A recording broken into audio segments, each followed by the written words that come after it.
Well, good morning on this beautiful Sunday. I'm Weather Impact Team Meteorologist Jada Knowles, and another weather impact alert to start your Sunday morning due to that snowfall as well as gusty conditions. And speaking of gusty conditions, we're going to start with this graphic, the wind reports. This was from yesterday, and you know that we had that red flag warning as well as the high wind watch. But look at Berthoud Pass, recorded 111 mile per hour wind gusts. That is whipping out there over towards Berthoud Pass. That was yesterday. Keystone, 88 mile per hour wind gust. Copper Mountain got to 70. Georgetown, 63. Akron, 60. Holyoke, the upper 50. So very windy across the board. And guess what? We're not the only ones experiencing the winds. Look at Nebraska. They're seeing those gusty conditions. Winds are shaking the tower lenses right now. They aren't seeing the snow, though.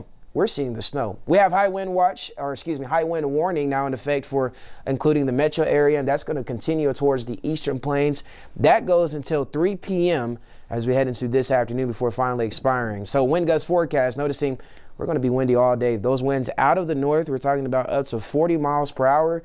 Especially over towards the eastern plains. I think that's where you'll see the highest winds today over towards the eastern plains. So as of right now, here's the reason why we're seeing these gusty conditions and the reason why we're seeing the snow.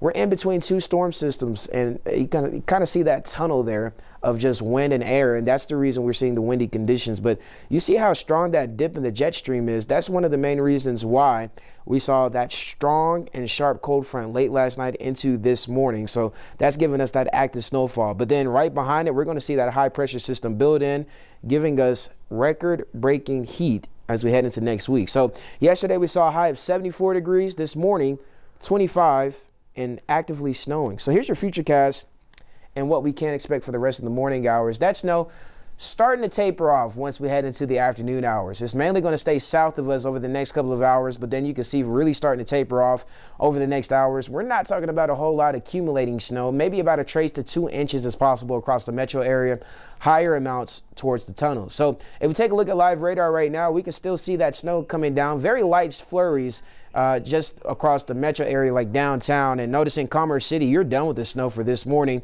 Further down south, Highlands Ranch, Littleton, over towards Evergreen, that's where you're seeing those higher amounts, and that's going to continue to push towards the southeast, especially over towards the eastern plains. You're seeing good amounts of snow towards La Junta and Lamar. So visibility is pretty low. Give yourself some extra time as you're heading out the door. We could see some blizzard conditions because remember I showed you we're going to see windy conditions along with the snowfall. So blowing snow could cause those blizzard conditions and that visibility to start to go down.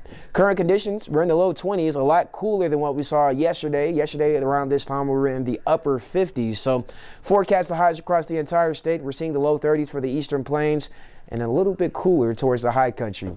Rest of our 7-day forecast, look at this. Once we head into tomorrow, more seasonable temperatures, 70s on Tuesday, the 80s quickly return Wednesday through the weekend, and even some locations could get up to the low 90s. Here's the reason why. We have that heat wave coming, historic March heat wave, 80s, possibly 90s across some areas across Colorado thanks to that strong high pressure system. So I hope everyone enjoys their Sunday of the cooler temperature, I should say, because things are starting to heat back up, especially as we head into this coming week. So 73 on Tuesday for St. Patrick's Day, the mid-80s for the rest of the week.